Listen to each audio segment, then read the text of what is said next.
Hi all, this is the Truth, Honour and Integrity Show. My name's Thomas Williams. We won't be fooled again.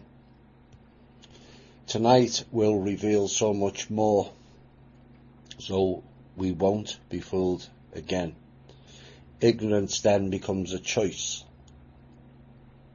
The night where the dark call in the demons and using children to do so with clever marketing ploys will become our night to stamp them out and return to sender.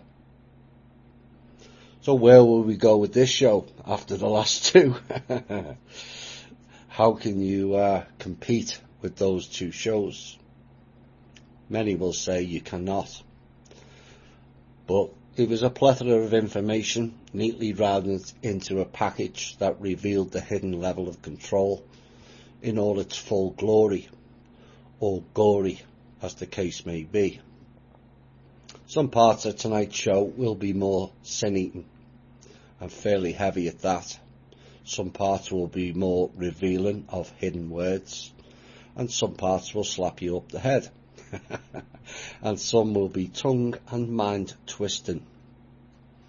So can we follow From Russia with Love 8A and B? Well, we'll try. And I suspect this song may be indicative. Hi all, welcome to the show. We have the usual news, not as much, a lot of sub-intel, which is hints, indicative, past, present or future. There'll also be hints of take note will be used in tonight's show a lot, and it's for you to connect the dots. Beware, 1111 is not as portrayed in alt media circles. They wish to dance in the dark. We will trample them into dust. As of now, shielding, being grounded, 45, 55 will be essential in this next phase. Stay calm. And I mean stay calm. Ain't that right, Dean and John Bryan?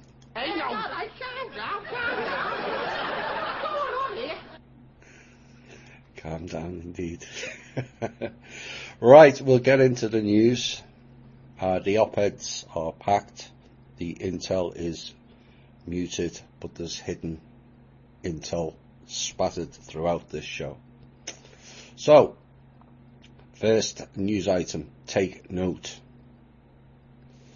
President Trump has ratcheted up claims this week that the Obama White House spied on his 2016 campaign, charging in a new book that it was a treasonous act by the former Democratic president and leader of the Muslim Brotherhood and Langley 3, also former Pindar, penis dragon. Trump said what they did was treasonous, okay? It was treasonous. And he told the author, Doug Wead, for his upcoming book, Inside Trump's White House, the real story of his presidency. The interesting thing out of all this is that we caught them spying on the election. They were spying on my campaign, so you know, what is that all about? I have never ever said this, but the truth is they got caught spying. They were spying. Who then added the word Obama. In 2017, Trump tweeted that he felt that the Obama White House had my wires tapped in the Trump Tower. He later said he didn't mean it literally, but he felt that his campaign was being spied on, and yes, they were in the tower.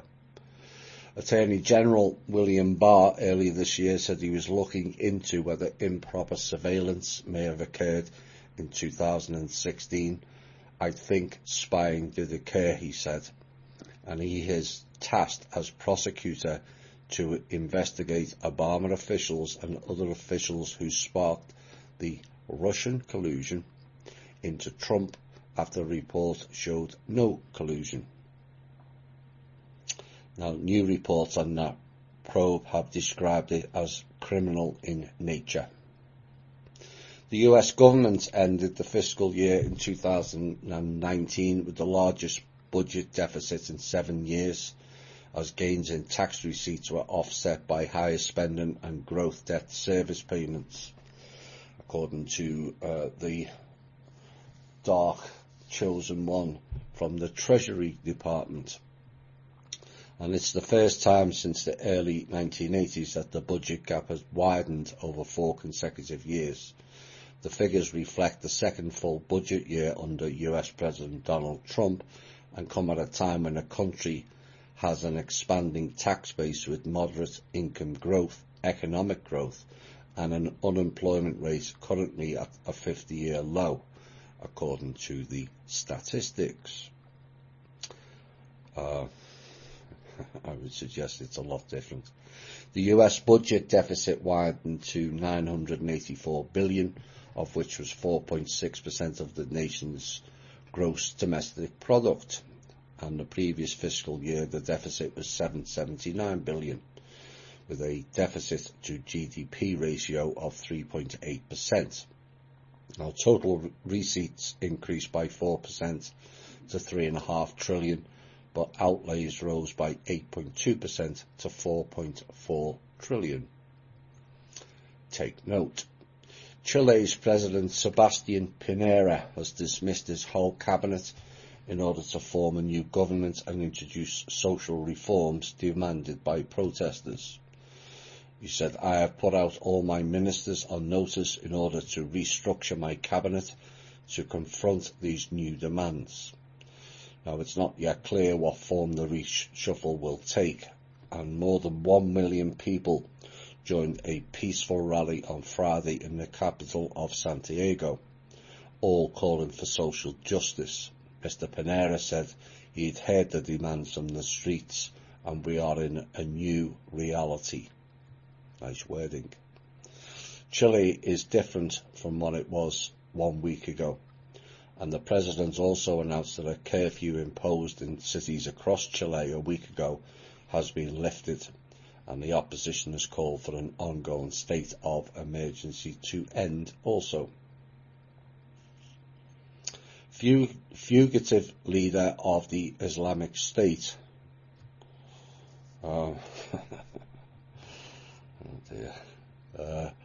group killed himself during a US military operation in northwest Syria, according to Mr. Trump, who was fed by certain people from Langley. Speaking from the White House, Mr. Trump says Abu Bakr al-Baghdadi detonated his suicide vest after fleeing into a tunnel chased by US military dogs. Baghdadi came to prominence in 2014, which is kind of odd, given he wasn't around then, when he announced the creation of the Caliphate of the areas of Iraq and Syria. He's carried out multiple atrocities that resulted in thousands of deaths, his being Israel's security. The jihadist group imposed a brutal rule in the area under its control and was behind many attacks around the world. Although the US declared the caliphate defeated earlier this year, its militants remain active in the region and also elsewhere.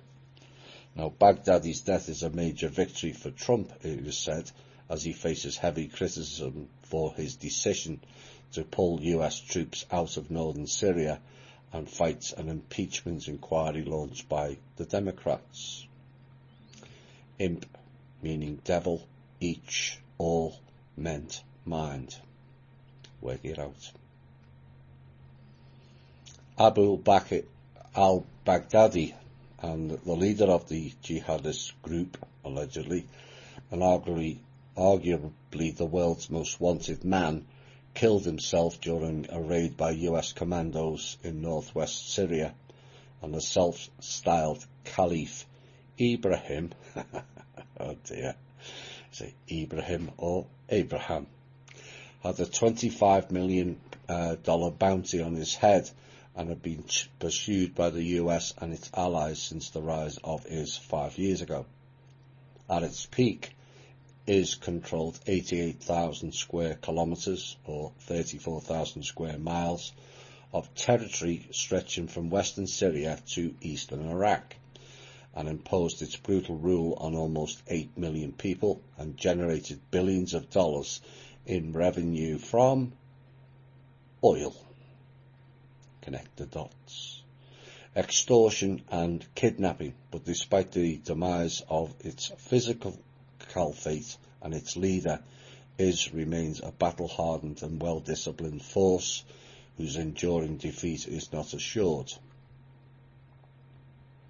That's the public view. The fake version, pure and simple,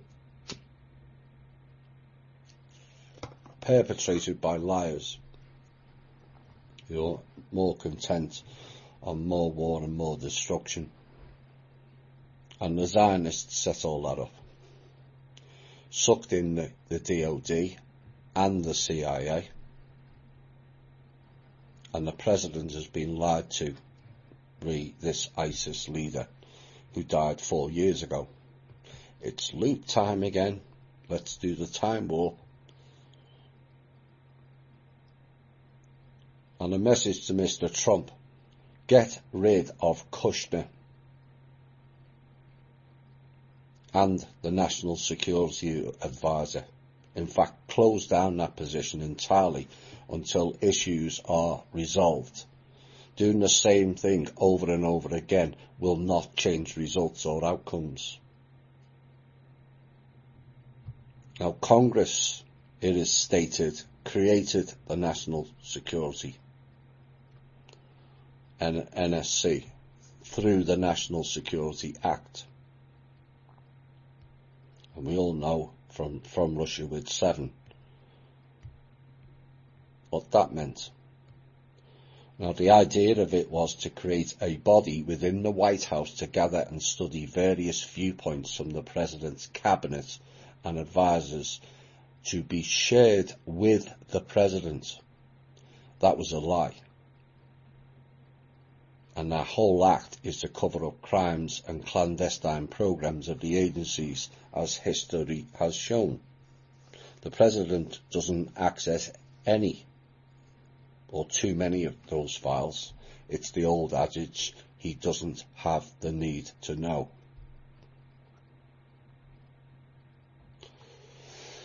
Next item. Health officials in southern Pakistan city say a rogue paediatrician has been reusing syringe needles that has led to nearly 900 children testing positive for HIV since an epidemic began earlier this year. Dr. Muzaffar Gangro, a paediatrician in the city of Ratodero, was arrested in May on charges of negligence and manslaughter after patients alerted investigators of his alleged unsavoury practices.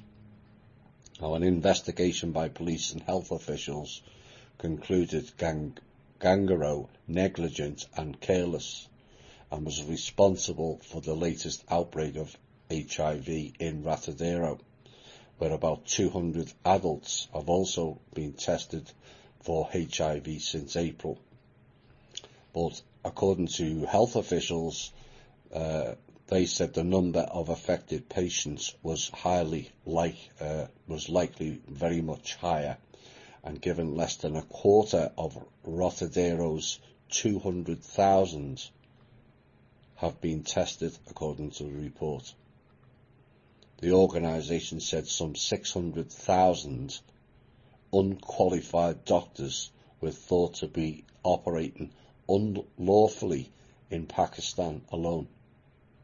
600,000 unqualified doctors.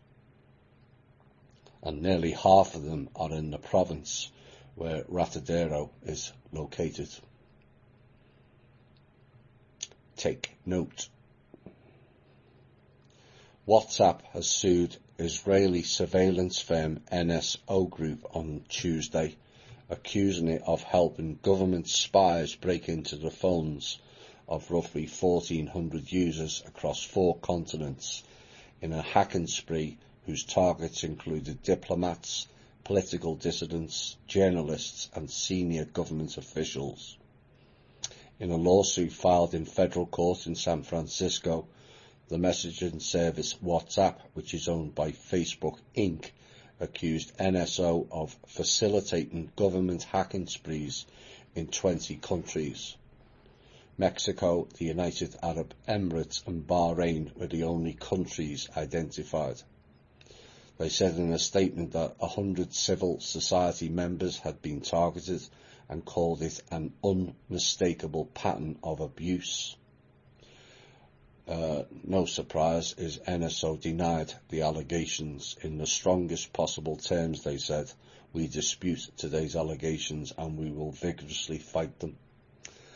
The sole purpose of NSO is to provide technology to licensed government intelligence and law enforcement agencies, take note, to help them fight terrorism and serious crime. WhatsApp said the attack exploited its video calling system in order to send malware to mobile devices of a number of users. The malware would allow NSO clients, said to be the government and intelligence organizations, to secretly spy on a phone's owner, opening their digital lives up to official scrutiny. Subintel. A piece we covered in this show recently has popped up again. No surprise. That piece has now gone under review by the very people who put that report and analysis out. And they issued this week. A piece on children religious altruism in our paper. We reported cross-cultural differences in how the religious environment of a child negatively impact their sharing, their judgments of actions of others, and how their parents evaluated them. An error in this article, our incorrect inclusion of a country of origin, was covariate in many ways, in many analyses, was pointed out in a correspondence from Sharif, Willard, Mithra Krishna, Kramer and Henrik. When we reanalyzed these data to correct this error, we found that the country of origin rather than religious affiliation is the primary predictor of several of the outcomes. While our title finding that increased household religiousness predicts less sharing in children remains significant, we feel it is necessary to explicitly correct the scientific record, and we are therefore retracting the article. We apologise to the scientific community for any inconvenience caused. Oh dear. Too late, people. The horse bolted when it went into our show, and retracting stuff will not change the outcome. It is what it is, and it still stands.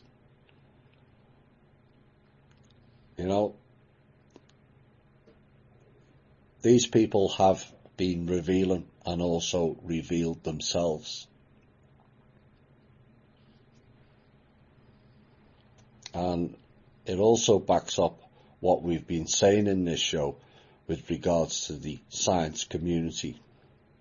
They are controlled opposition, reliant upon the system via grants, and if they don't comply, they get no grants. It's how it works.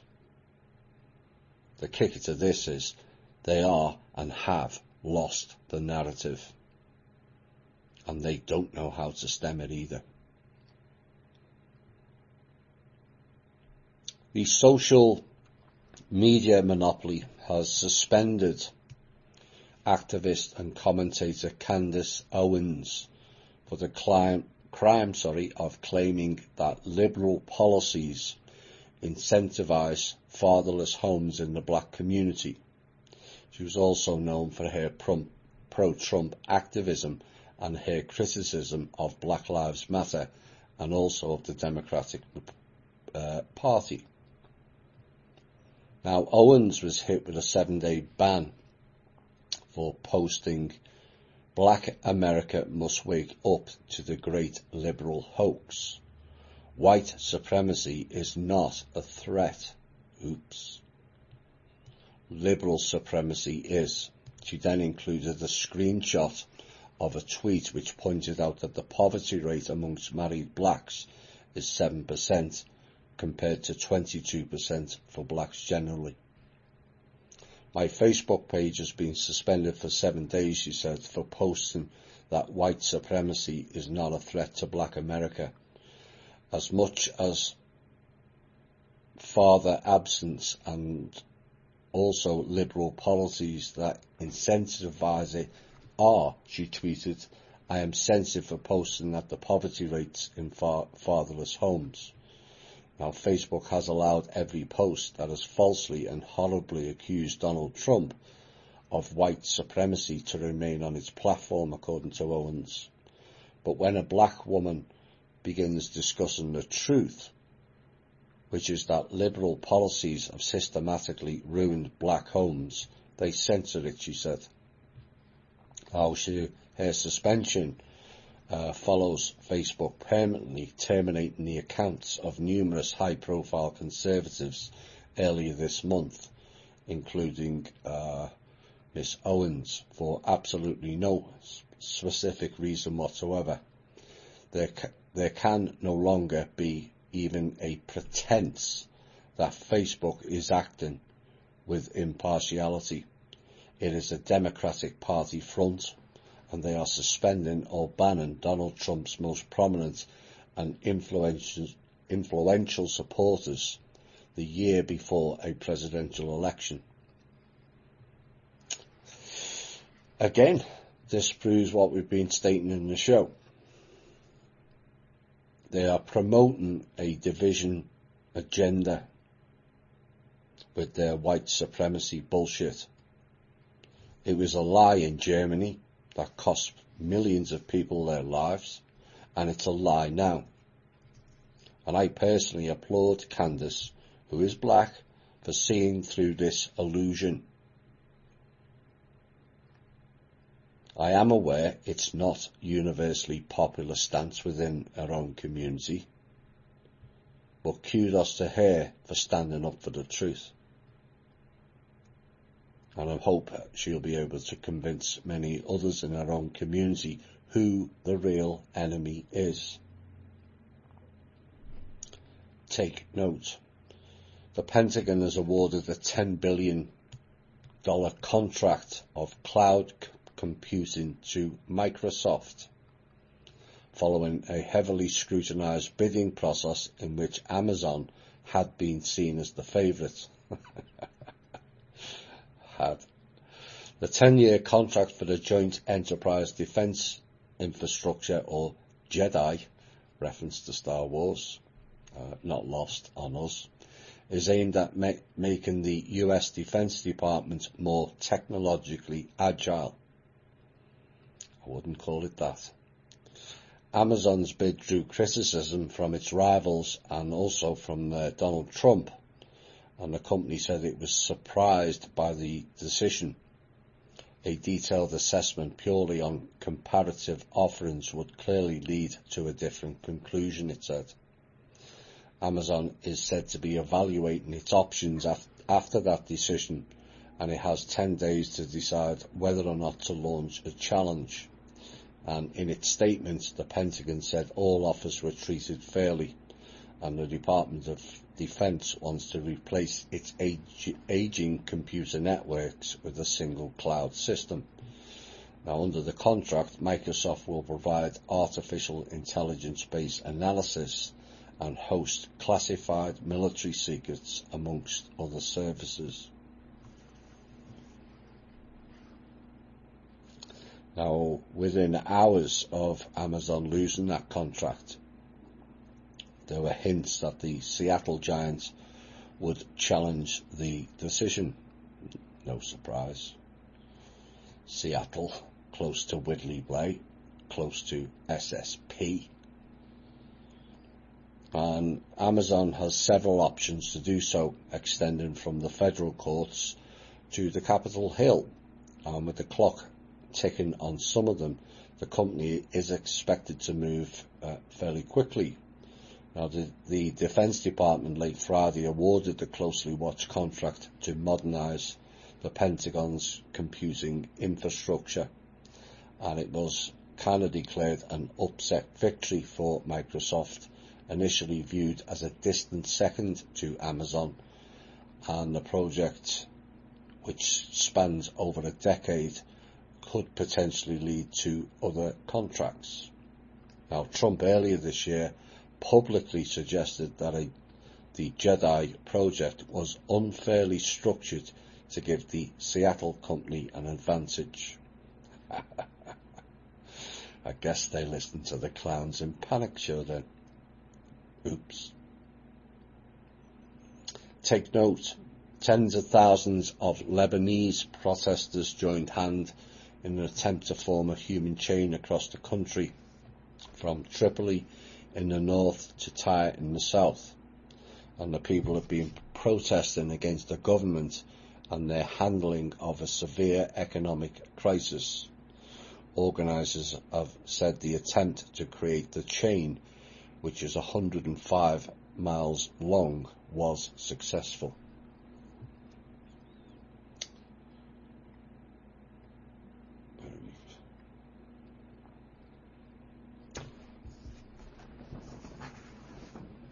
This is kind of a hint as well. Nobody had a mobile phone or social media to mobilise supporters back in 1989. But East Germans fed up with communism poured into the streets of Leipzig, despite extraordinary restrictions on their personal freedom. At the time, we didn't have a phone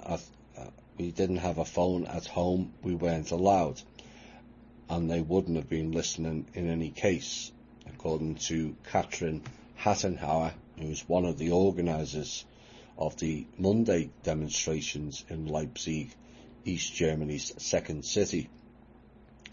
And a candle-lit mass protest on the 9th of October became the turning point, and a crowd of 70,000 thronged the city centre and for the first time dared to march past the feared headquarters of the Stasi secret police, SSP. No, it's not a coincidence. We are the people, they chanted, and about 6,000 armed police and plainclothes Stasi were watching in the side streets, but they held back, vastly outnumbered, and the grip of communist propaganda on people's behaviour had been broken. But East and West Germans alike were astonished by the fall of the Berlin Wall just 1 month later. Time passes quickly, 30 years. A former CIA, former, did he make you laugh, don't he? Former, my ass. Implicated in the 2003 kidnapping of a terrorist suspect in Milan, has left Italy out of fears for her safety, according to the Italian media this week. Sabrina De Sousa is one of 26 people convicted by Italy in absentia over the 2003 kidnapping of Egyptian cleric Hassan Mustafa Osama Nasra, also known as Abu Omar. Now, Sousa denied involvement, but was the only one to be sentenced for the abduction, and the Italian president, Sergio Mattarella, pardoned De Sousa in 2017. But she was still required to perform community service through 2020. Now, De Sousa is a Portuguese US citizen, said she decided to leave Italy after the Secretary of State, Mike Pompeo, and CIA Director Gina Haspel, what a couple they are, visited Rome earlier this month. Correia del Sierra, that's the newspaper reported it. I was terrified of the consequences that I could face, D'Souza said, and the arrival of Haspel in Italy confirmed to the Italian government that the US administration had washed its hands of my case. It was unclear what connection, if any, Pompeo and Haspel's visit had with D'Souza's case. And she said recent changes to the Whistleblower Act will allow her to reveal further details on the case. Oh dear. Well, that's a nice backup to the From Russia with Love 7 show, is it not? It's all there.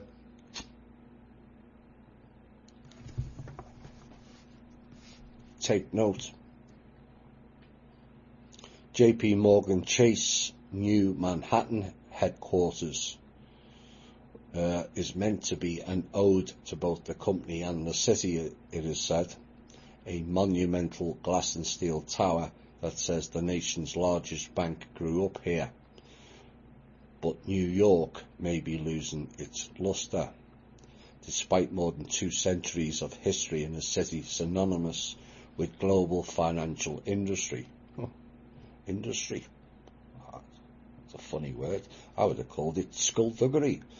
But apparently the mainstream media call it industry. JP Morgan has announced it's quietly shrinking its workforce in New York. The bank's been building up its presence in other locations and is now considering relocating several thousand New York-based employees out of the area to help in rein in costs ahead of possible economic downturn. And one option is to sell the investment bank headquarters at 383 Madison Avenue, which has long been the main hub for JP Morgan's bankers and also traders. Executives are currently deciding what roles could be relocated to lower cost hubs such as Plano, Texas and Columbus, Ohio, and also Wilmington, Delaware. And in the investment bank and asset management group, the moves will be primarily affect non-client facing workers, but could also impact junior level investment bankers, according to some of the people connected with JP Morgan. Removing the harvesting energy out of New York works rather well for me. One suspects they may play a lead role in future developments. Google owner, Alphabet. Alphabet agencies. Coincidence? No. Has made an offer to acquire US wearable device maker Fitbit as it eyes a slice of the crowded market for fitness trackers and also smartwatches. While Google has joined many other major technology companies such as Apple and Samsung in developing smartphones, it has yet to develop any wearable offerings. There is no certainty that the negotiations between GoOgle and Fitbit will lead to any deal, according to sources. But they appear to be going ahead anyway, and the exact price that GoOgle has offered for Fitbit could not be learned by this journalist. The gist of that is order of the Black Sun Technology Division empire expanding its spying reach again. That's exactly what it is. You know, it amazes me, people who complain about Big Brother and then go and buy these stupid gadgets. Think different. Take note. Mossad has opened a venture capital fund in order to invest in high-tech startups to develop new cyber technologies. The names of the technology startups funded by Mossad will not be published. No surprise. Maybe we'll find out who they are later. The original motto of Mossad, which is not unusual for those who are representing the Zionists, as you would all know, was, "For by wise guidance you can wage your war." We'll see. Kanye West has reported a net worth of $240 million this week and has been making headlines for his Sunday service, an invitation-only event that started earlier this year, in which the rapper turned preacher performs his live musical accompaniment. Now, apparently there are big profits in this venture, no surprise. And last year he said, "I made $115 million and I still ended up with $35 million in debt. This year I looked up and I just got a $68 million tax return." This is what's wrong with the world today. Greed, not need. Says he earned $115 million, which is 2,300 people's earnings, based on the average American earnings of $52,000 a year. But that 52,000 is an illusion, because it's distorted by the likes of his ilk. The real earnings for most is around 25,000-30,000, with many on less. Now, if it was based on $30,000 per year, his earnings are 3,833 people's yearly wage combined.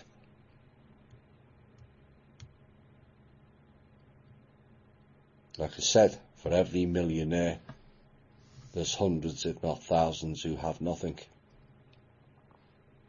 But not content with the $115 million. Oh no, he burned through that and was $35 million overdrawn. $150 million in a year, and he's complaining. A $68 million tax return, whilst people on 50,000 or less get none or very little. This is what has to change going forward.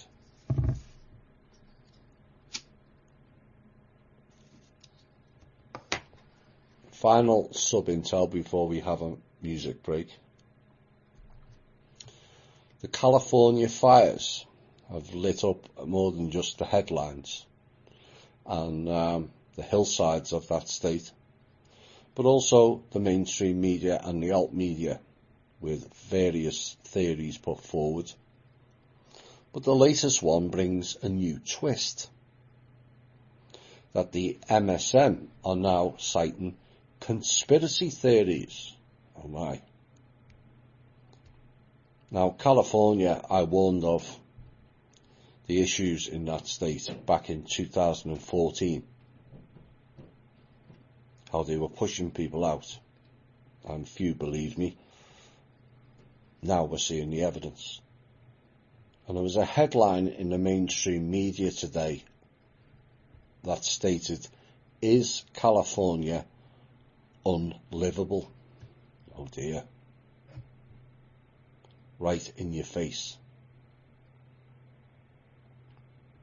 Now, throughout all the other fires, of which there have been several in the last 2 years, no one mentioned one single specific word until this week, when the Gettys region started to burn, the place of the Child Trafficking Museum. And a raft of TV stars and other so-called famous people's homes started to go up in flames.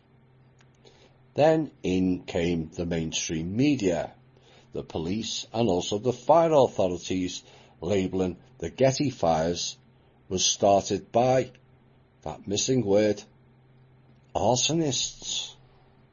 Now ain't that a coincidence and funny? I'm not suggesting for 1 minute that the Gettys fires may have been started by arsonists, but oh, the irony that would be if that was the case. People tired of being burnt out of their homes by these elites. Maybe, just maybe, they fired back. Pun intended.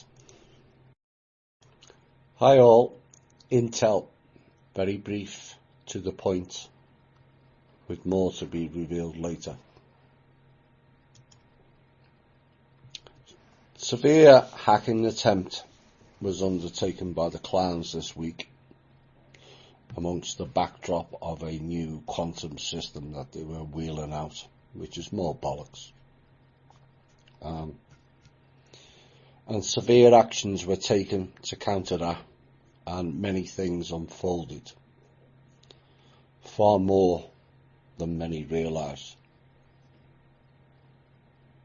From Russia with love, both A, but in particular B, has rocked their world. And actions taken a few hours after 8B, those actions enhance that rocking exponentially. Some of the kickback to that and those actions brought about more issues into the public.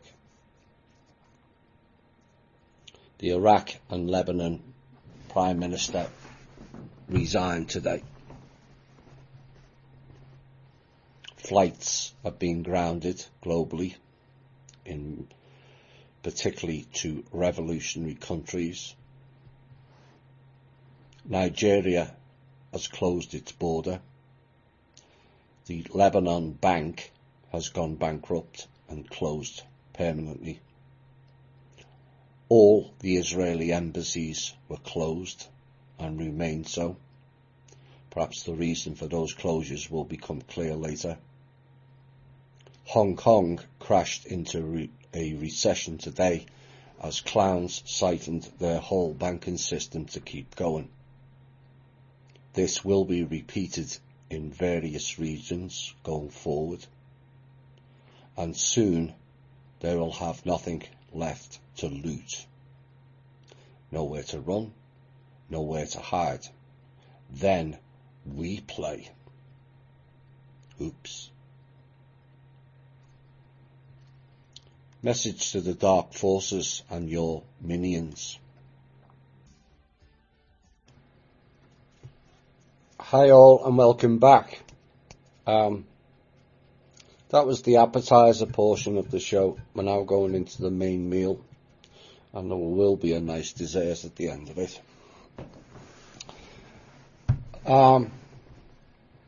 We covered in From Russia with Love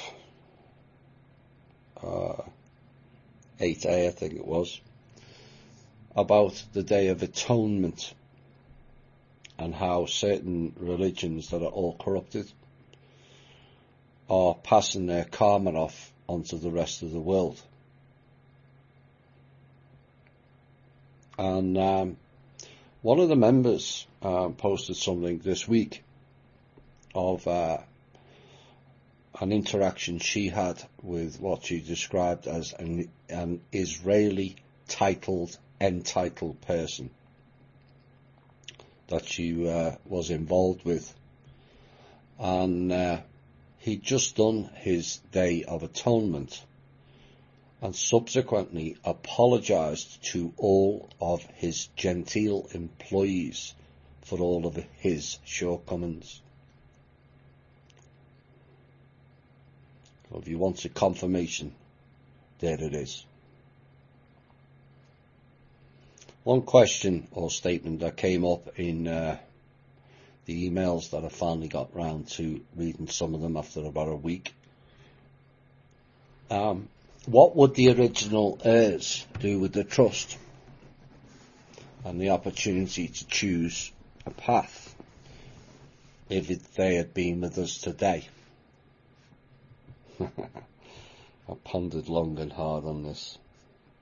And the answer is, I would suspect they would follow the path of THI and a current trustee. And maybe there's more to them than meets the eye. Next is the next two op-eds tie together before the next music break. And this is a story out of China that the mainstream media have ran with their usual spin. Why? Because they're losing the narrative again. And it's a story of Jennifer Zheng's life in China, and having hepatitis C may very well have saved her life. Back in February 2000, she was arrested for being a Falun Gong practitioner and interrogated intensely about her medical history at a labour camp in China's Dazing County, she said. Her blood was drawn and she told them she had hepatitis C before she took up the spiritual practice. 12 days later, my cellmate died as a result of forced feeding, she told Fox News. Having hepatitis C might have unqualified me as an organ donor. It is the stuff of nightmares, and it has been buried from public view, hard to prove, and shrouded beneath the cloak of silence for almost 2 decades. But anecdotes and evidence are slowly bubbling to the surface, like lots of things, that the organs of members of marginalised groups detained in Chinese prisons and labour camps are unwillingly being harvested. The most affected is a spiritual minority. The Falun Gong, who have been persecuted for adhering to a Buddhist-centric religious philosophy grounded in meditation and compassion, have had forced organ harvesting has been committed for years, and Falun Gong practitioners have been one of those, and probably the main source of organ supply, according to the report, pointing to a growing transplant industry already worth more than $1 billion. The report underscored that there were extraordinary waiting times for organs to be available for transplantation, and that numerous websites advertised hearts, lungs and kidneys for sale, suggesting an on-demand industry. There's that word industry. I would suggest we replace the word industry with skullduggery. The tribunal concluded that the commissions of crimes against humanity against Falun Gong and Uyghurs had been committed, and witness testimonies provided to the tribunal and interviewed by Fox News paint the picture of an unfathomably callous trade often performed when the victims are still alive. Han Yu was kidnapped on July the 20th, 2015 and detained for 37 days in Beijing's Heidan District Detention Center. In May 2004, 3 months after her father disappeared into a detention center, Han Yu received a call that her father, a Falun Gong practitioner, was dead. But it wasn't until almost a month later that the family was allowed to view the body at Lianjiang District Zhao Zhehong village morgue, with dozens of authorities surveilling their every move. I saw obvious injuries on his face even after the makeup. The severe bruise below his left eye stood out, and there was a trace of stitches starting from the throat down to where his clothes covered, according to Han Yu. I tried to unbutton the clothes. The police saw that and quickly dragged me out. Later, another family member went in and continued to unbutton and found stitches that went all the way to the stomach. She suspects her father was a victim of organ harvesting. The family was not given an autopsy, who stressed, and the body was hurriedly cremated. Moreover, the China Organ Harvesting Research Center, which also testified before the China Tribunal, published its own incriminating report in July after years of underground research and analysis, deducing that the on-demand killing of prisoners of conscience is driven by the state, ran on an industrial scale and carried out by both military and civilian institutions. China boasts that it sustains the largest voluntary organ donation system in Asia, but experts contend that the country does not have a history of willful organ donation, and the official figures of 10,000 transplants each year understates the real volume, which researchers pledge is likely upward of 60 to 100,000 annually. According to the COHRC, there are mountains of money to be made, and data from 2007 showed that hospitals charge more than $65,000 for a kidney transplant, $130,000 for liver, and more than $150,000 for lung or heart. Desperate patients might make a high price donation for a new organ at top speed. Now, this practice is alleged to have started in the 1990s on a small scale. Yes, it was. This, as a side note, there was people in my hometown in Liverpool who were rather inebriated and were waking up in a place they don't remember going to on the road with organs missing. And the media covered it up, but it was happening fairly regular.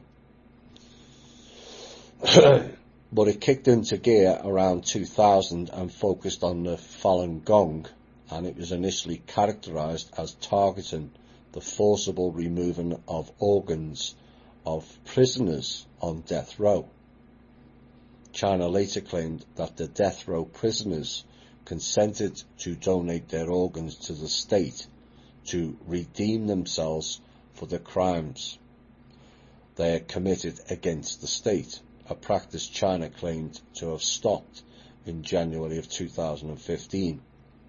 However, the explosion of organ transplant activities in China from 2000, together with reports of thousands of transplant tourists going to China to purchase organs, suggests a larger supply of organs than could be sourced from executed criminals alone, according to the tribunal.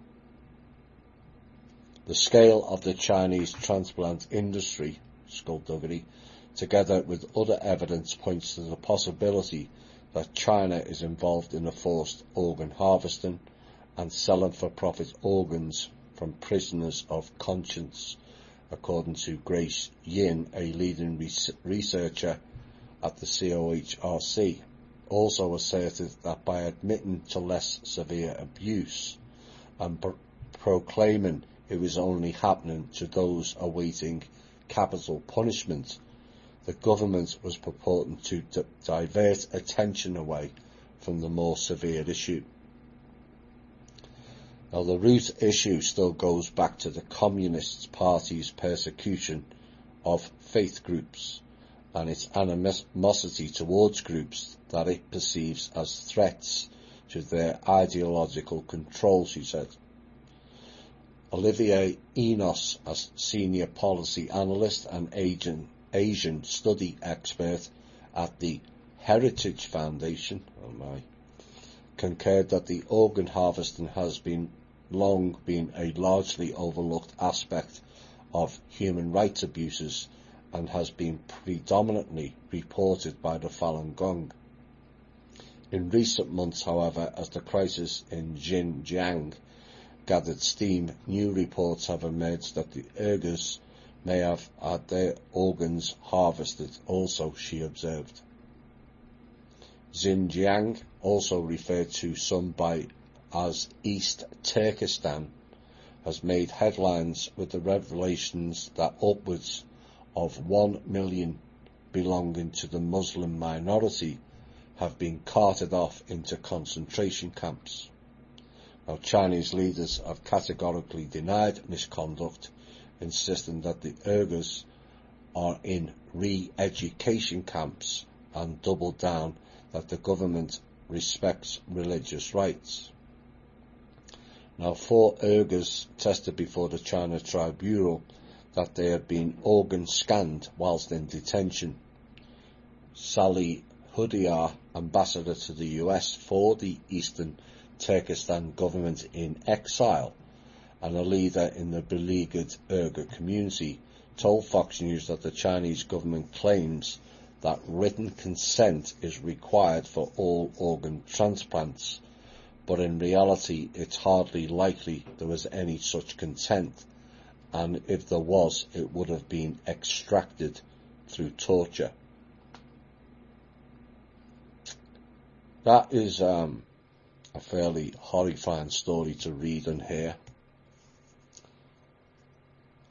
We heard about it a lot more behind the scenes, and it's indicative to the Mexico problem and the wall.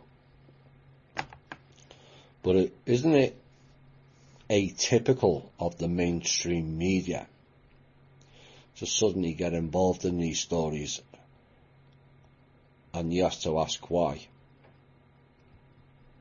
Well, the reason they've got involved in is it contains hefty doses of misleading truth in that document, in that article.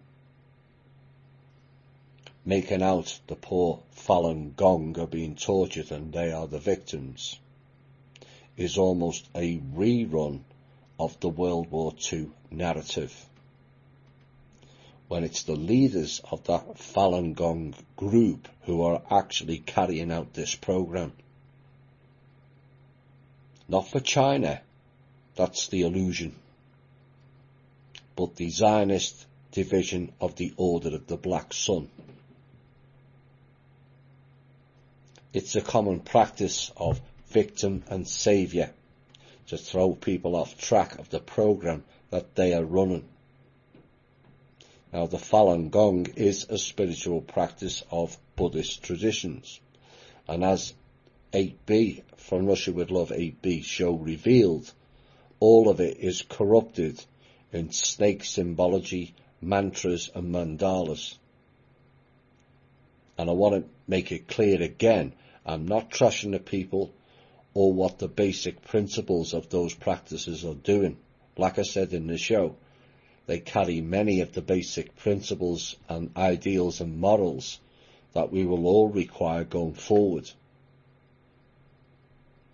But we can all carry the basic ideals within us. That's the kicker. Why do we have to label it? Generally paying a fee to join that label. And the answer is, we don't.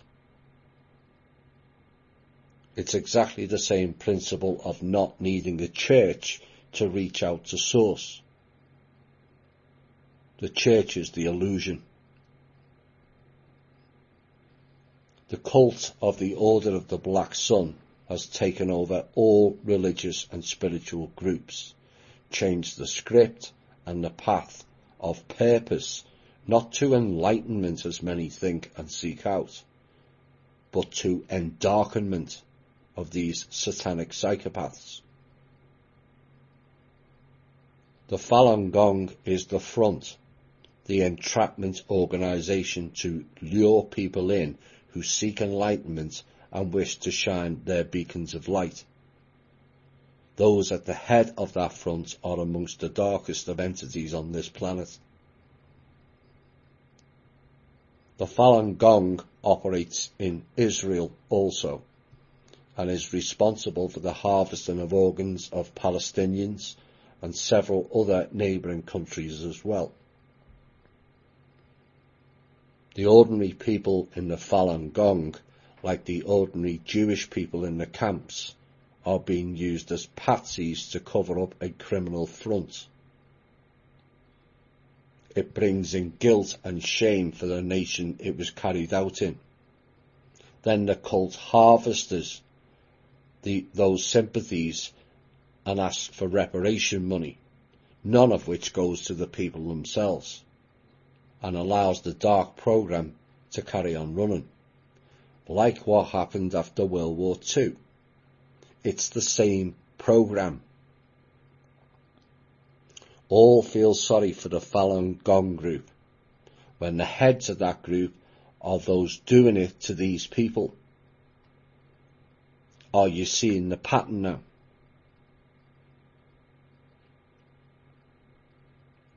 I read a piece on the Falun Gong and the Zionist organ harvesting, which I was going to put in an op-ed for the show previously, which, although I did reference it, I never got round to doing the full article.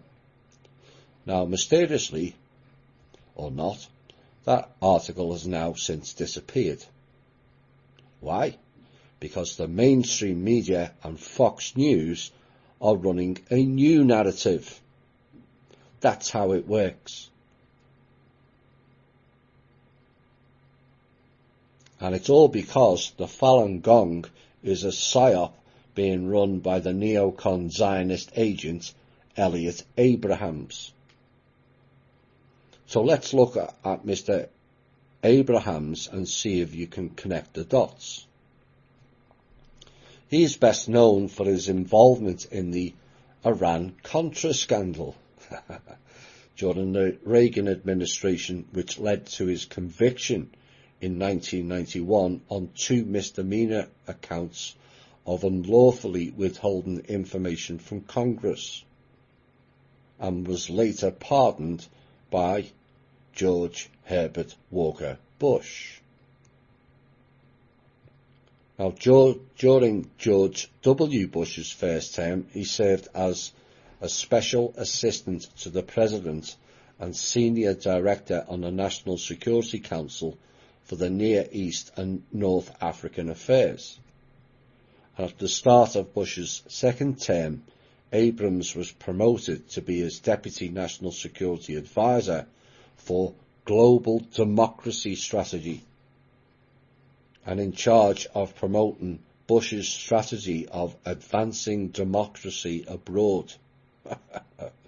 What would George W. Bush know about democracy? That clown couldn't even spell the word, never mind understand or implement it. And in the Bush administration, Abrams was a key architect behind the Iraq War. Go figure. As Assistant Secretary of State, Abrams advocated for aid to Guatemala under the then dictator Efrain Rios Montt. 30 years later, Rios Montt was found guilty of overseeing a campaign of mass murder and torture of indigenous people, genocide in Guatemala.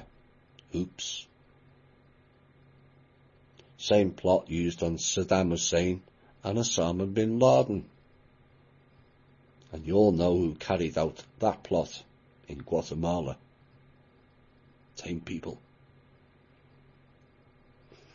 Abrams frequently defended the human rights record of the El Salvador government and attacked human rights groups as communist sympathizers when they criticized the El Salvador government.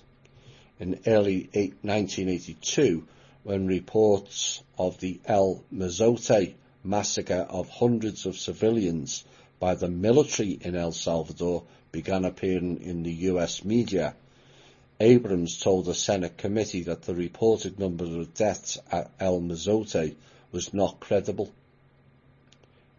Are you seeing the pattern now?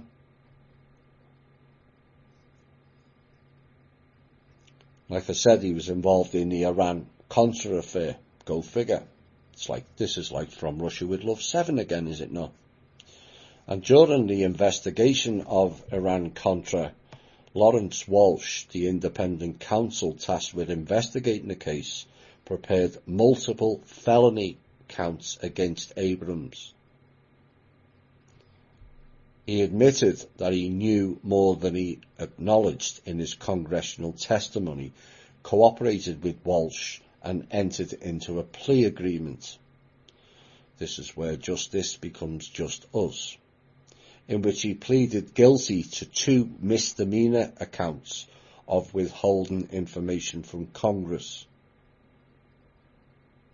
For failing to cooperate, he would have faced felony charges of perjury over his congressional testimony.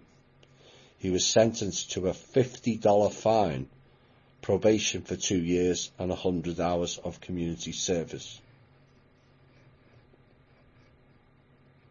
Just us, not justice. He was then pardoned by George Herbert Walker Bush in December of '92. Abrams had advanced knowledge of and gave a nod to the now Venezuelan coup attempt of 2002 against Hugo Chavez. And on January the 5th, 2019, Secretary of State, here's that name again, Mike Pompeo appointed Abrams as the United States Special Representative for Venezuela. You can't make this stuff up. Elliott was involved on a government level of several human rights groups and councils. What this tells you is the term human rights is a front for subversion of that country and their people.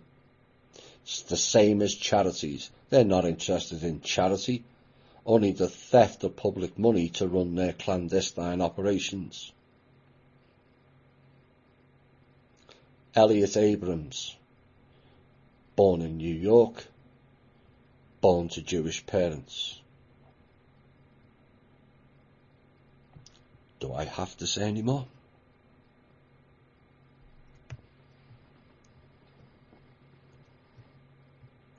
This next piece connects. Listen closely.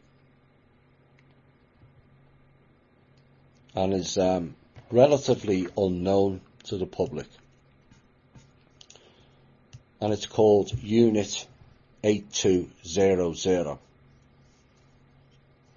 And is an Israeli intelligence corps unit responsible for collecting signal intelligence and code decryption.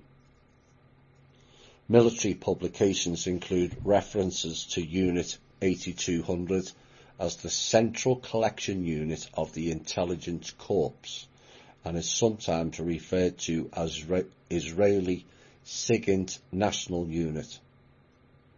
It is subordinate to Amman, the Military Intelligence Directive. Amman is Amun, is Amun-Ra. Is Amun-Ra El.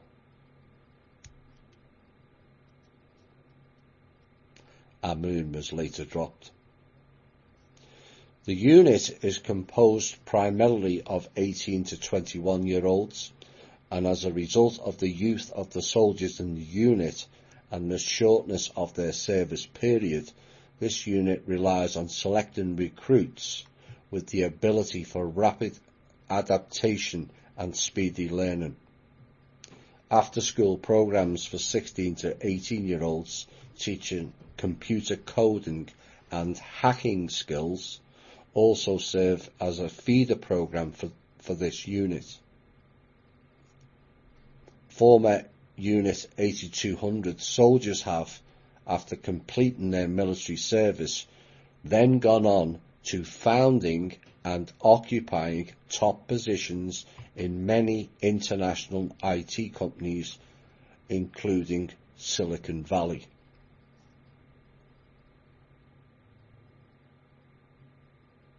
According to the Director of Military Sciences at the Royal United Services Institute, Unit 8200 is probably the foremost technical intelligence agency in the world and stands on a par with the NSA in everything except scale. Established in 1952 using primitive surplus American military equipment originally, it was called the 2nd Intelligence Service Unit and then the 515th Intelligence Service Unit. It's a bit like that brigade who does the same thing in the UK that we covered recently. In 1954, the unit moved from Jaffa to its current base at Gillalot Junction. And according to Peter Roberts, the Directory of Military Sciences, like it said, it is the foremost technical intelligence agency and stands on a par with the NSA, and says they are highly focused on what they look at, certainly far more focused than the NSA, and they conduct their operations with a degree of tenacity and passion that you don't experience elsewhere. Fanaticism.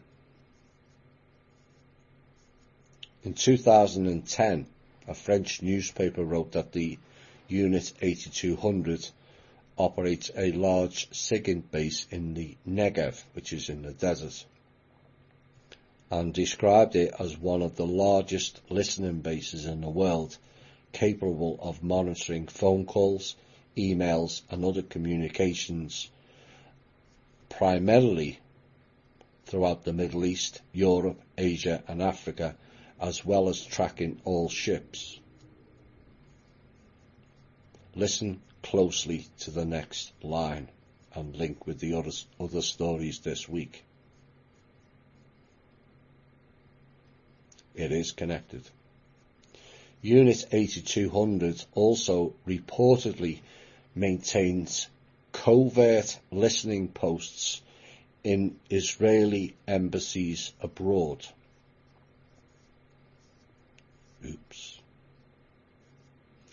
It taps undersea cables, maintains covert listening units in the Palestinian territories, and has Gulfstream jets equipped with electronic surveillance equipment.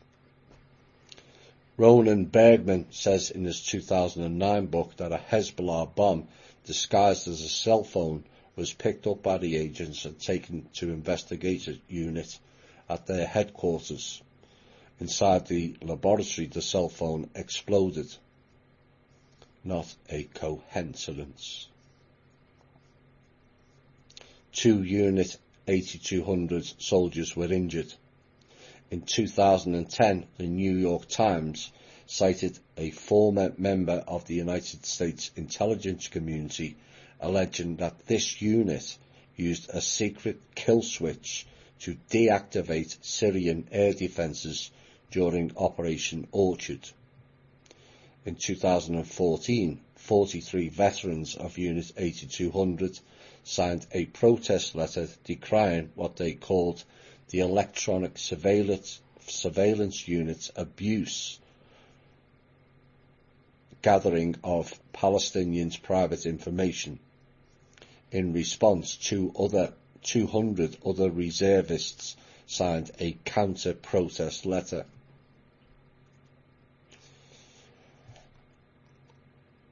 The Unit 8200's hack of the Kaspersky Lab allowed them to watch in real time as Russian government hackers searched computers around the world for alleged American intelligence programs, which is a complete and utter lie, as Russian intelligence, known as the KGB, work with this particular group and also the CIA.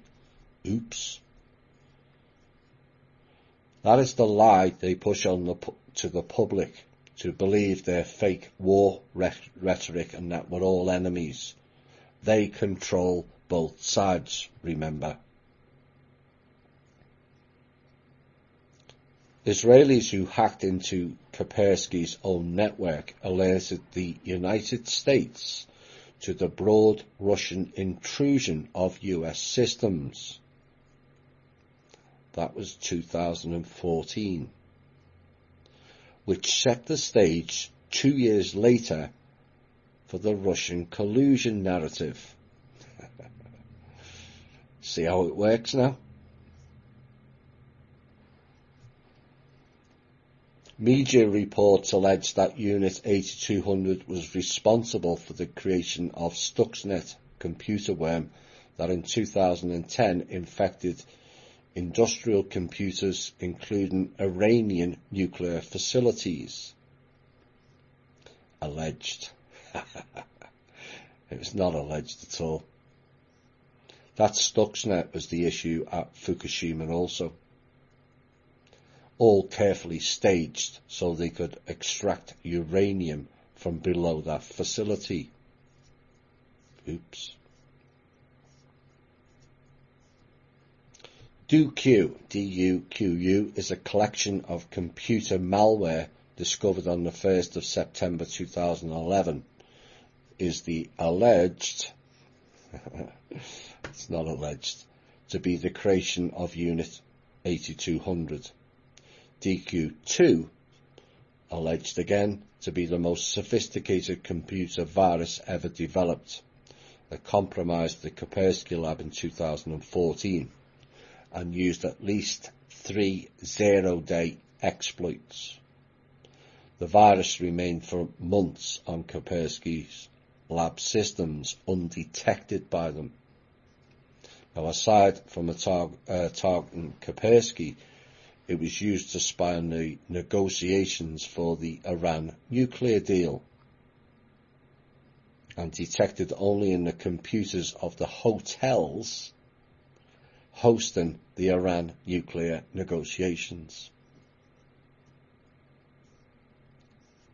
It was unprecedented in that the code existed only in operative memory, RAM, and almost didn't leave any trace, according to Kaspersky, and the philosophy and way of thinking of the DuQ2 group is a generation ahead of anything seen in the advanced persistent threats to the world.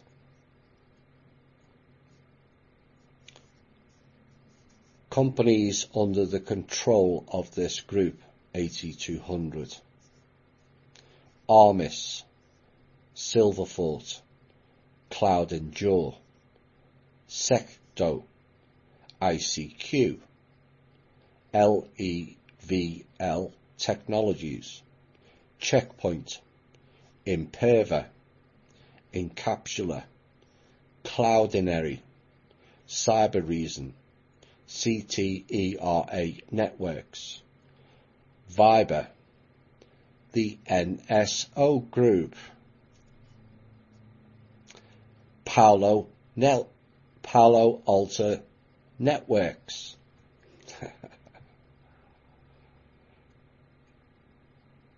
Indeni, Nice, Audio Codes, Gilat, Leadspace, EZ Chip, Anova, CyberArk, Lacoon Mobile Security, PrimeSense, FST Biometrics, Radware, Hyperwise Security, Adallam, Argus Cybersecurity, BioCatch,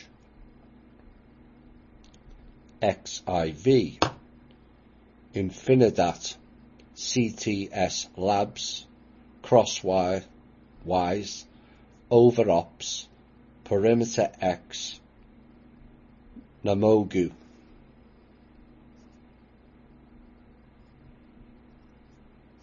And finally, Echelon, which was housed in all the Israeli embassies. This song is for them.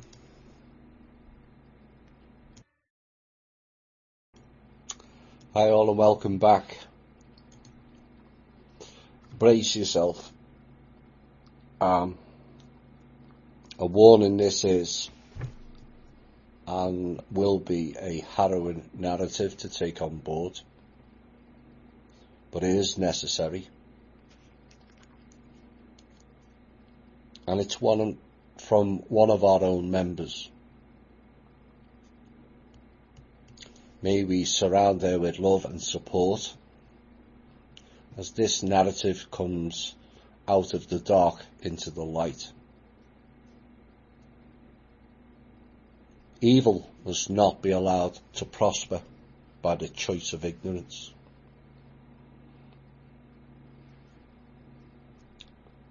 I am 55 years old, married, and a mother to a 16-year-old daughter. My father is American and my mother Italian, Chilean. My father was in the Foreign Service for the USA, hence I grew up in Chile, Lesotho, Africa, Dominican Republic, Argentina, and high school in Rome, Italy. I grew up trilingual with English, Spanish, and Italian.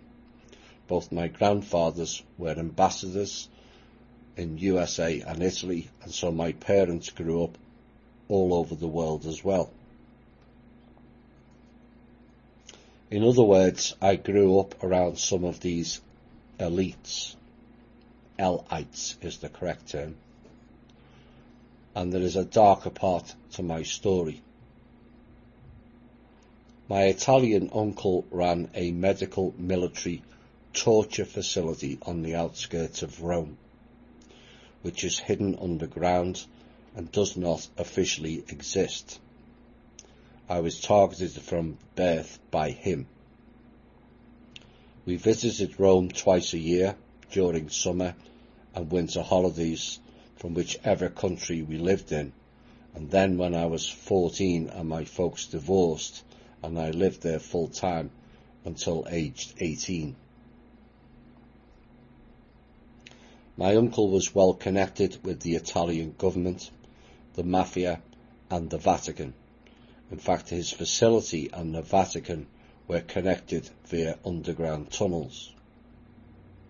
I knew as a child that they were all linked, and also Washington, D.C., and New York, where he sometimes travelled and often took me to traffic me out to powerful people.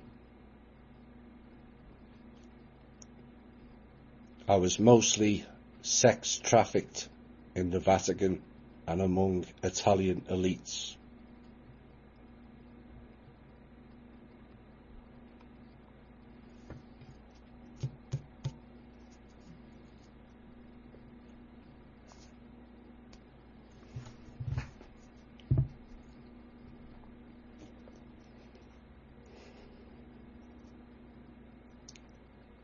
Being a blonde, blue-eyed,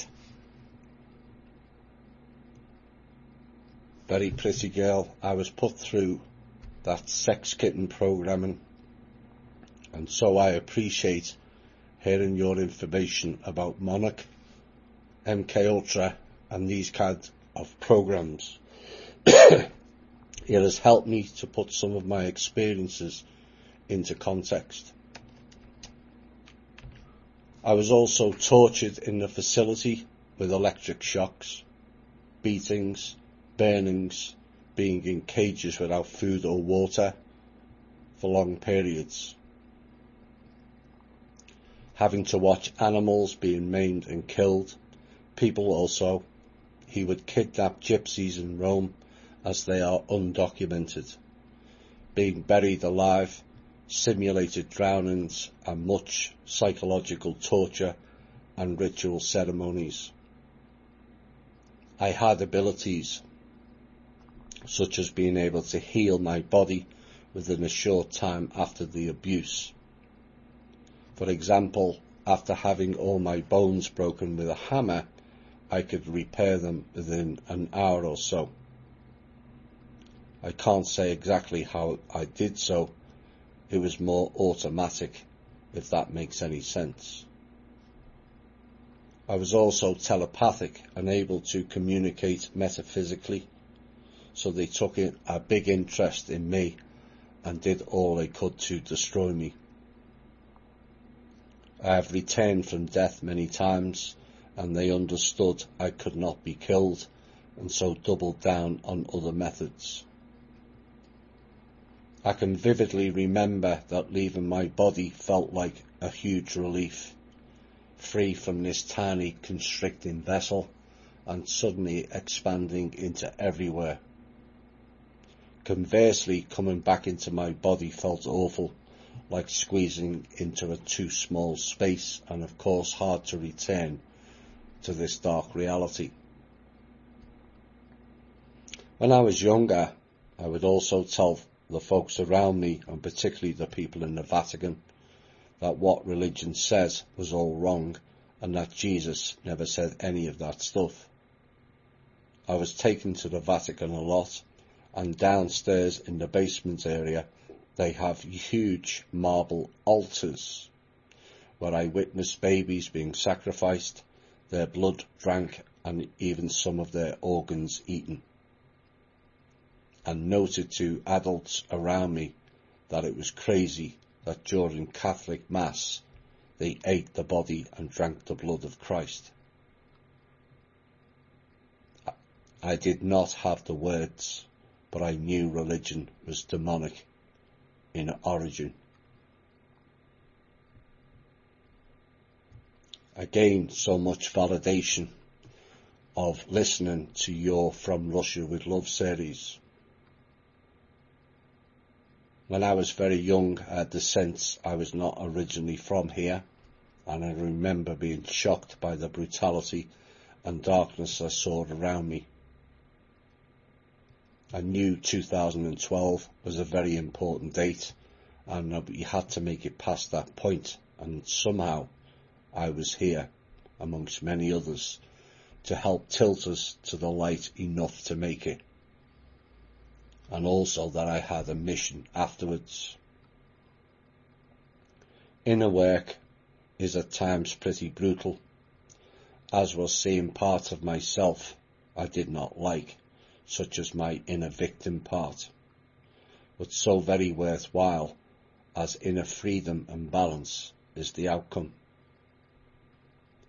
I still have fear inside me at times, but I know how to work it when it ignites, and so I don't fall into unbalance.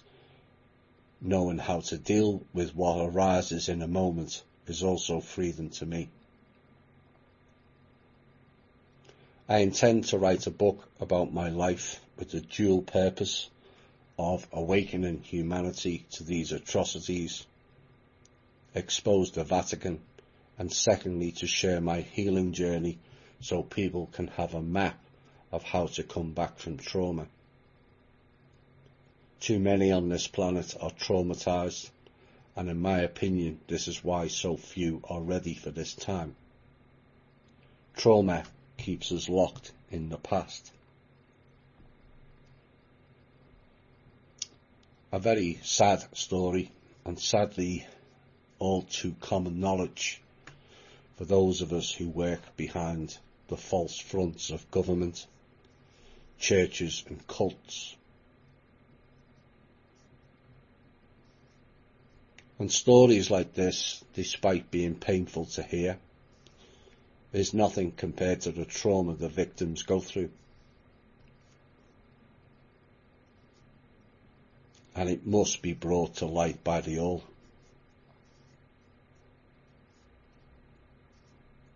Enough of hiding the sin-eating. Expel it into the ether to be transmuted and turn against the darkness in our midst.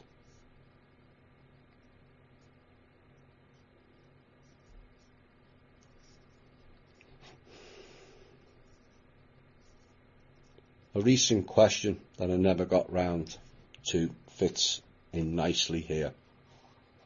If the Vatican will go into detail, use demons to perform tasks, then why did they employ an exorcist? This is the classic problem solution. And play the victim and play the saviour, as they've always done.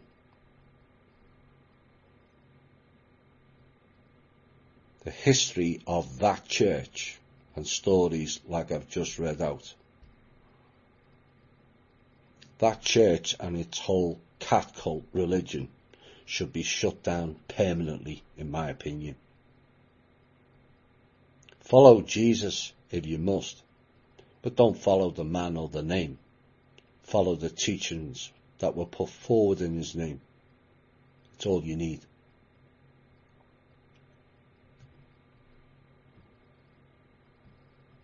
Recently, I've been talking about self-mastery and forging the sword inside of you, which leads you towards greater treasures within,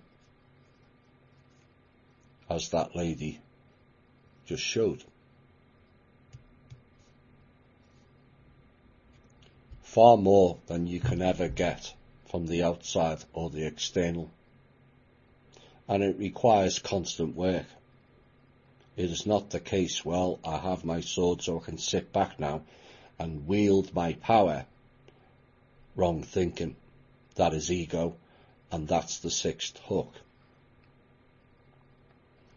Once people are on the I am the God, Lord, Goddess, King, Queen, Pindar path, it's bye-bye to the light. As to stay in power, you have to feed the dark. And that is the way this planet and many others have worked.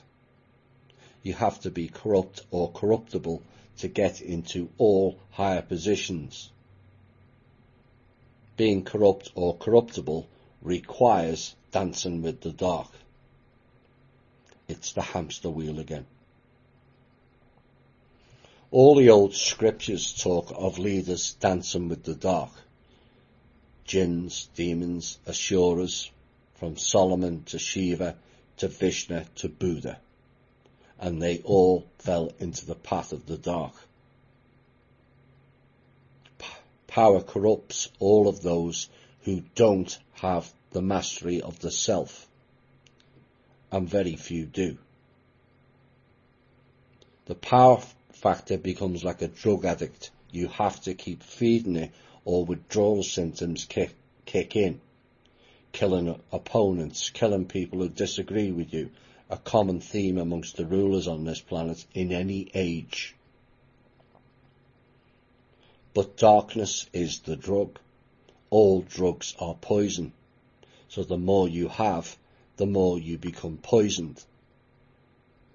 And it is the vicious descent into the spiral vortex. But all drugs are a placebo. And in overview, a version of lazy technology, when if you can work on yourself, you can learn to heal the self.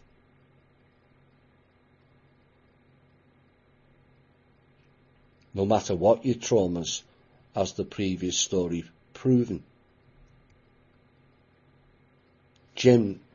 Demons, jinns, Asuras, or whichever name they go by,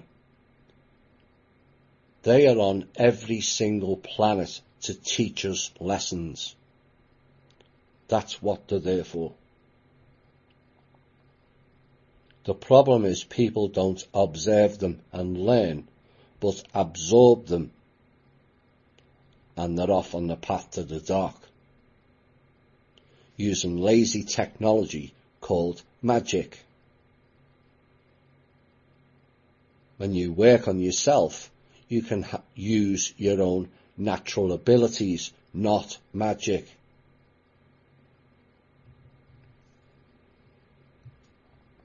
I know many will disagree with that terminology against magic, but that whole field is corrupted now. It's been corrupted a long time. And I'm asking people to seriously look at that term. Why are they spelling it with a K or some with a CK? When we show in the 8A show the high percentage of dark forces beginning with the letter K. Why is the order or the structure of our words called a spell or spelling? Holly came up with a good one this week, and I believe this is why they cancelled the phonetics type of learning in schools for children. When learning words and spelling, phonetics is concerned with the physical properties of speech sounds or sounds, as a C and a K both have the same tone and sound, unlike any other mixture of letters. Calendar morphs into calienda, which means dark in death. Like California, is it Cali with a C or with a K? Why are the fires of hell burning there now? Either way, that whole region is filled with the dark intentions, and is also America's great land of illusion. So many there, particularly around Hollywood and the beaches, are fake. Fake bodies, fake faces, fake lips, fake tits, and fake people.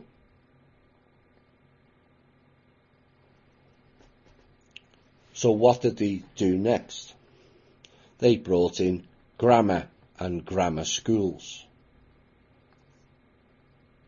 meaning learning erudition. Hence, magic, enchantment, stems from the word grimoire and means a book of conjuring or magic.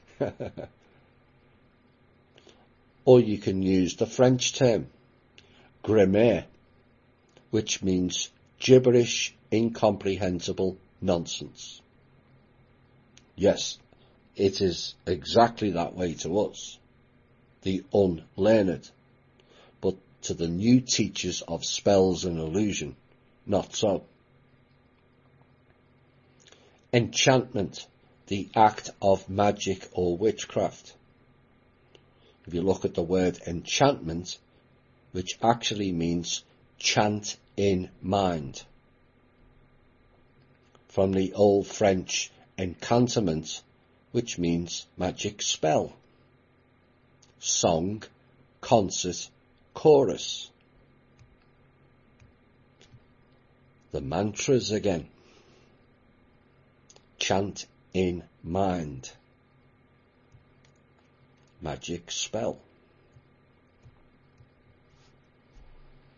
Other known connections to magic and sorcery are mojo, uncanny, and the word experiment. Oops. Which actually means feat of magic or sorcery, from the old French esperiment, practical knowledge, cunning, enchantment, magic spell. Other words: prestige, hoodoo, gimmick, superstitious, which means involving faith in supernatural powers or magic, and is a characteristic of pagan religion or false religion. Hex is to cast a spell, charm, potion, or two other words linked with magic. Glamour means magic enchantment. Conjurist. Con is to swear, jurist is oath.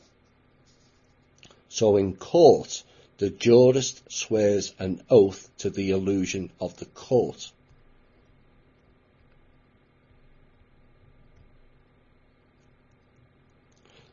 The word to court is to endeavour to gain the favour of by attention, also solicit, which is where solicitor comes from, seek to win or attract. And then you have this gem, the term court martial. means the one who acts as a marshal at court. Key word there, acts as, like the theatre, not is a marshal, but acts as a marshal. More illusion.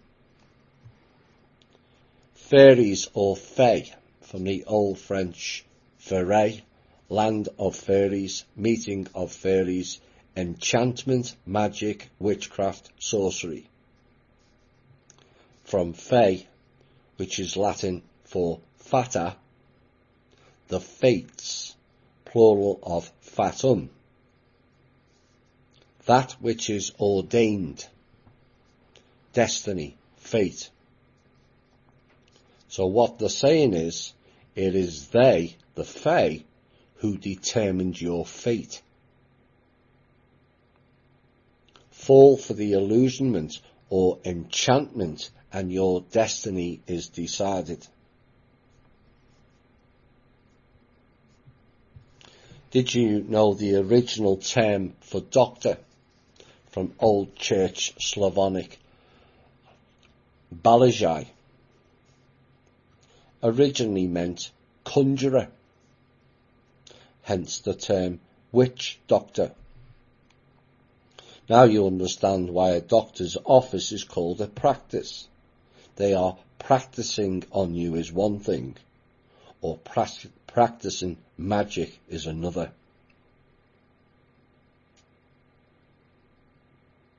The fourth finger on the left hand in Old English was called laic finger, translating Latin digitus medicus.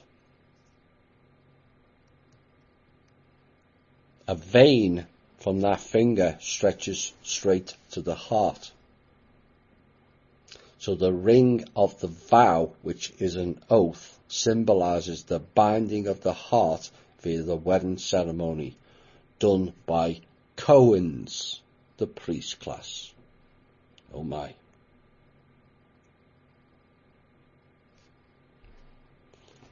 Ale, from the root alu, which has connotations of sorcery, magic, possession, and intoxication.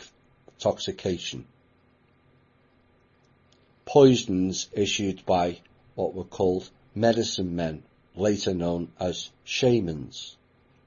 A drink, especially a medical drink. Later it was called a magic potion, and also a poisonous drink.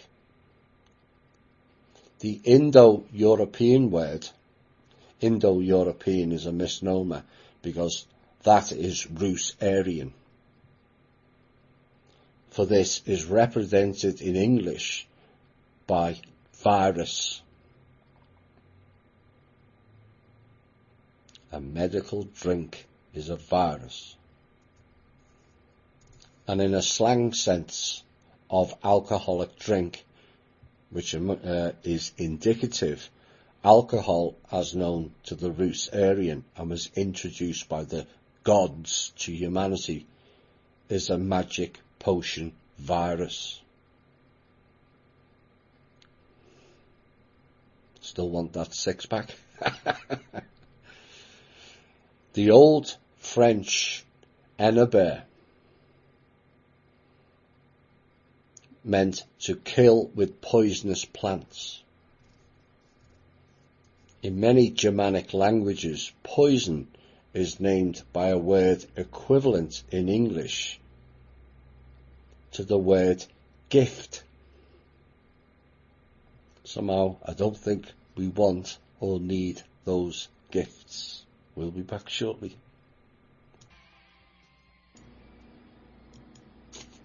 Hi all and welcome back. We're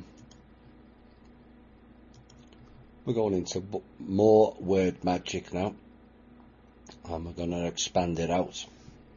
California was the name of an imaginary realm in a book called Las Sergas, the Esplandia, Exploits of Espladan, back in the 1500s, early 1500s as well. And it's a book written about magic castles, dragons, giants and sorcery, with knights spelt with a K. The question are these knights the K of the knight? Deemed as saviours, and the book is almost a copy of what resembles King Arthur,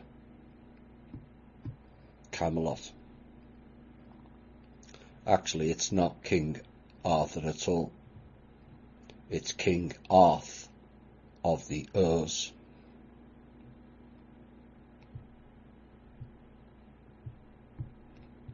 Magic, art of influencing or predicting events and producing marvels using hidden natural forces.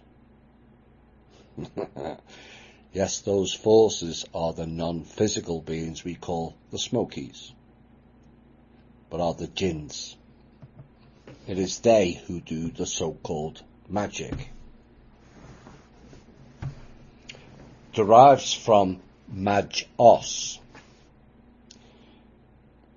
known as one of the members of the learned and priestly class. It's the Cohen and Carnes again. A druid is another version. They were called the magician priests. These priests have a lot to answer for. Most of the modern day ones are oblivious to what they're doing or taking part in. It's just like being in school again, going to church. Teacher or priest recites from a book and all must copy and repeat back.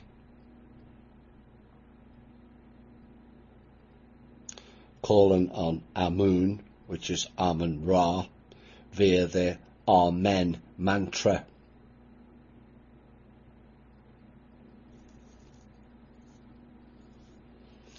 Then they ask you to pray, P-R-A-Y. But if they are a disciple of God as they promote themselves, why don't they pray for a better world? And if praying worked, why is the whole world riddled with death, famine, scarcity, greed, violence and destruction? Why do 49,000 children die every day? Why do 7,000 Indian people die each day, despite the majority of the masses in India praying daily? The answer is, it doesn't work. Praying is loosing your energy.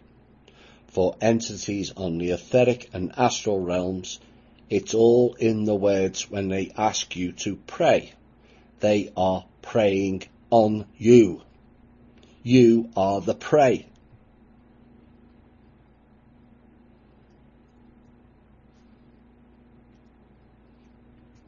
Understand now?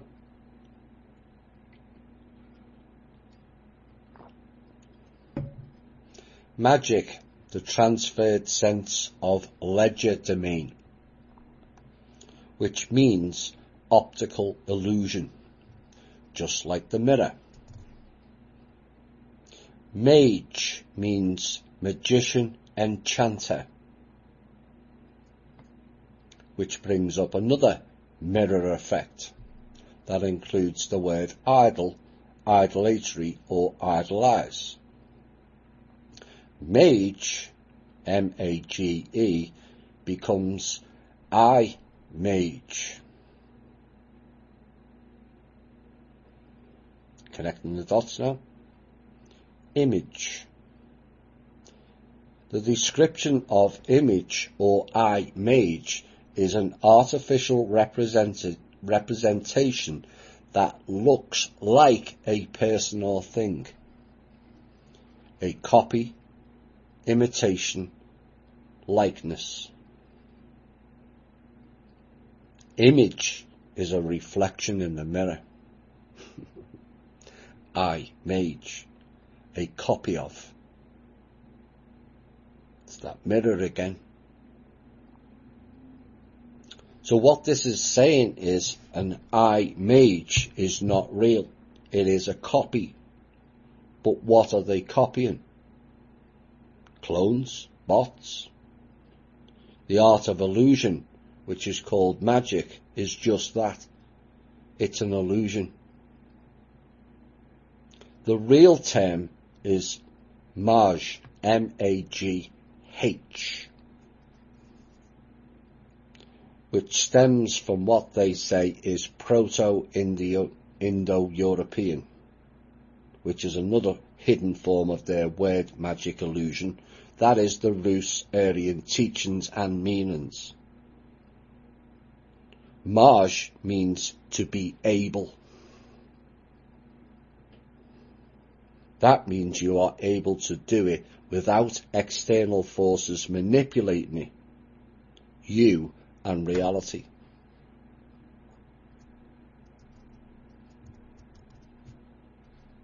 For further reinforcement of that look, at the Old Church Slavonic, Mosti, Russian, mok, can, be able. English, meg, M-A-E-G, I can. Gothic, mag, can is able. It was then said that natural magic in the Middle Ages was that which did not involve, listen closely, to the agency of personal spirits. It was considered more or less legitimate, not sinful.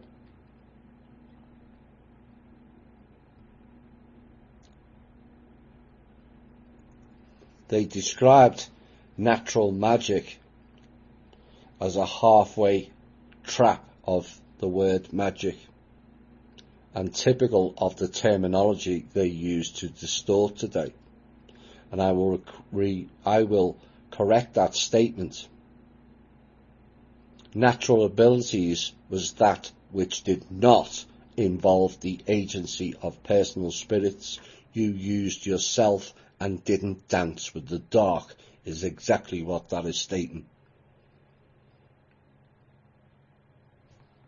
What the real world is for magic today, the real word, is for magic today, is necromancy.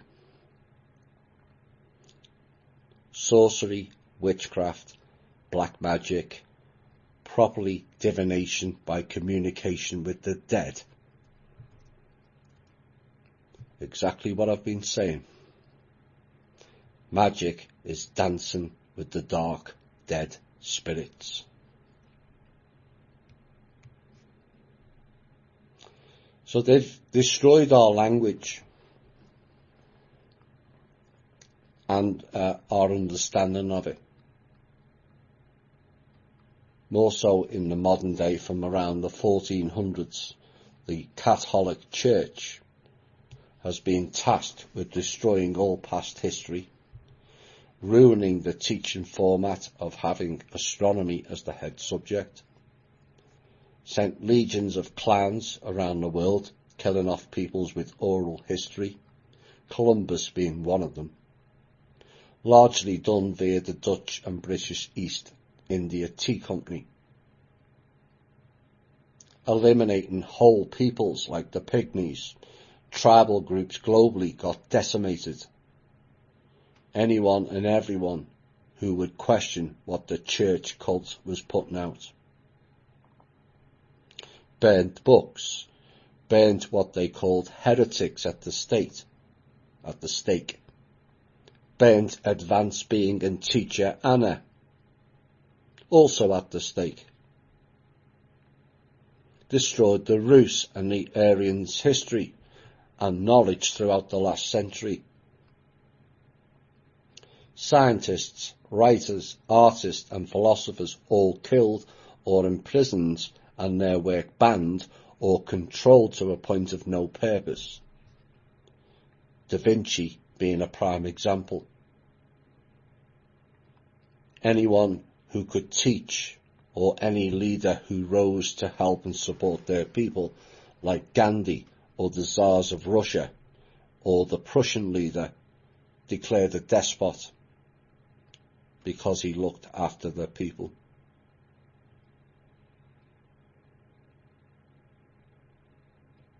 Christians, followers of Rome, Catholics, this is your legacy. This is the system you are propping up. They are denizens of evil, the darkness personified. These people don't teach morals, just an illusory path into heaven. But it's not your version of heaven, but theirs.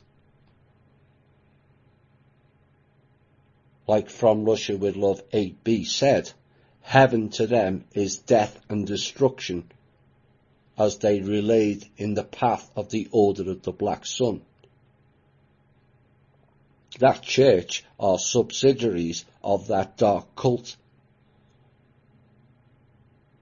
Like I said, it's all in their magic spell words. They ask you to pray, which is energy illusion. They extract from you with your consent. You are the prey, and they then prey on you. Prey spelt P-R-E-Y.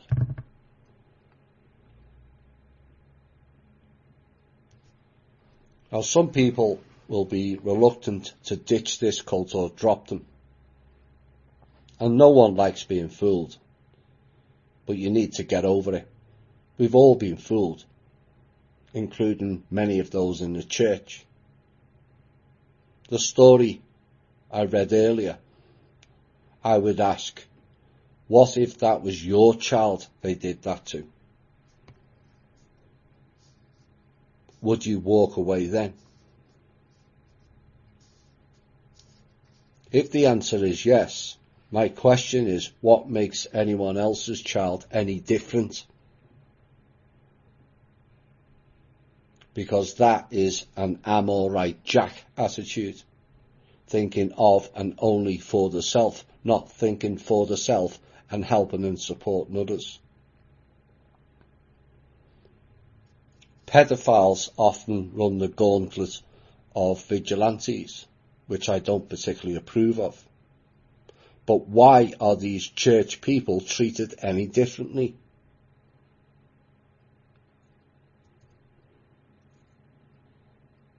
Well, they're men of God, some will say. Whose God, I will ask. And then say, so what you're telling me is, God approves pedophilia and child torturing. Think. And I mean think, not just react to the statement. Reacting to the statement is your mind virus at play, the meme. Take back your mind and you direct the narrative. As once you have the knowledge, it now becomes your responsibility to change yours and its path. That is called sovereignty.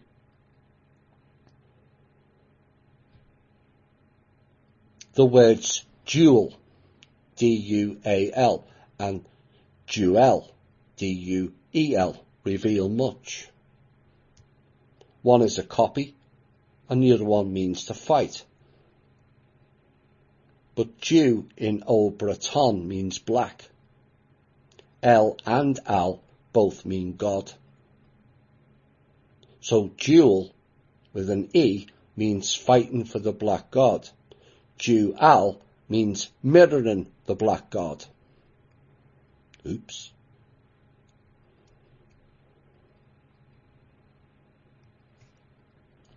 Knowledge, another word with a K. That was actually used to start off with the letter G. Knowing is gnosis. Gnosis.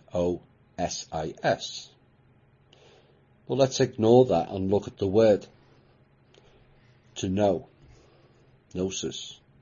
Then the word ledge. Ledge is a shelf, and so a limit of knowing is what they're telling you. Then they'll come out with statements like, you have to reach the apex. Again, it is limitation. Is there nothing beyond the apex? The sky is the limit. Another limitation. Why is the sky the limit? There is no limit once you change your thinking. Like the transit from Ophiuchus to Sagittarius, the word for guardian was master in the former and guardian for the latter. So self-mastery must change also to self-guardian.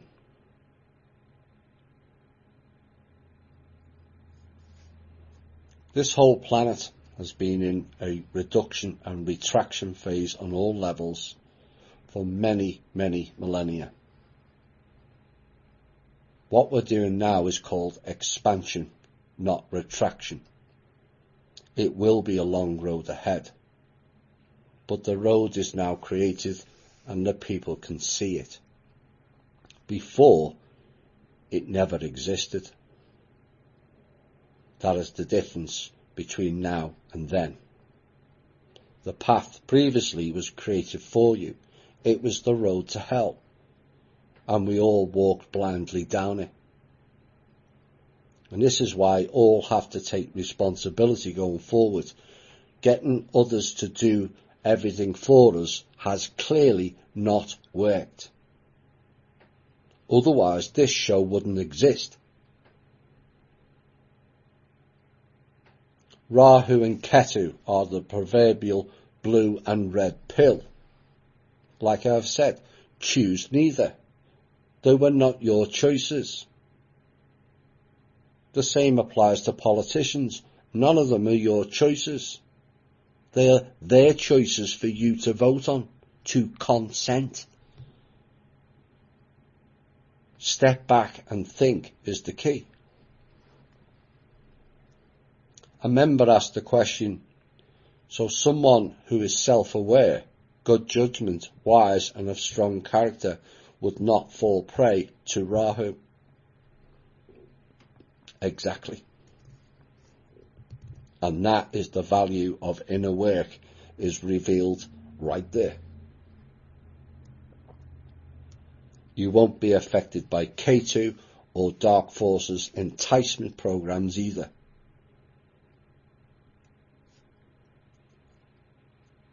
The answer to every question posed is you. Ponder long and hard on that statement. Do you follow what is normal, nor use before the second or last of a set of negative possibilities? Mal means bad, wrongful or ill, like illusion. Normal is a reflection of limitation and means you have no imagination. Limitation is the dark void holding nothingness and no matter. That brings in words like impossible, when you can change it to I'm possible. Now, if everyone does that with a personal responsibility, humility and ego in balance, then we have a real change. And it starts with you.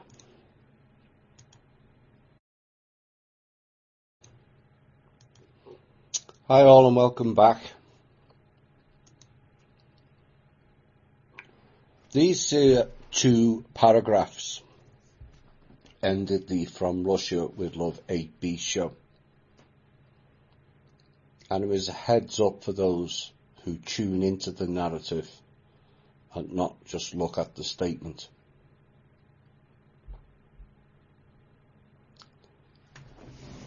I will repeat it again.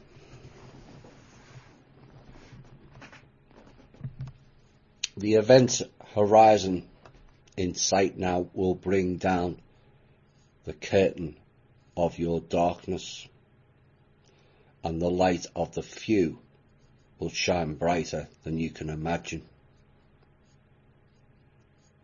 Our time has come and theirs has ended. The winds of change are blowing through their valleys of the shadows of death. We will fear no evil. We will conquer evil. For you are with me. Your support and your courage, they comfort me and us. I kept warning certain things were close. I warned those last two shows, 8A and 8B, would have a far bigger impact than people could envisage. It did, and it has. The dark is now into the light. The hidden background war is now won. And I can confirm the war will now be played out in the public arena. It will reveal so much. You cannot expose, take down and reveal the dark without it getting or looking ugly. It is what they are, masters of deceit. Do not fear this. Embrace it as an achievement. We have forced them out of their shadows. It will get ugly. There is no question of that. Banks are now failing. Devious technology is failing. Expect disruption. Expect chaos. But you are tasked with driving a new way and path, and accept that role and use it wisely. That world must crumble, and remember, everything that falls must be replaced with a new. Stay calm. Remain grounded. Shielding a must. Reinforce it. And above all, stay 45-55.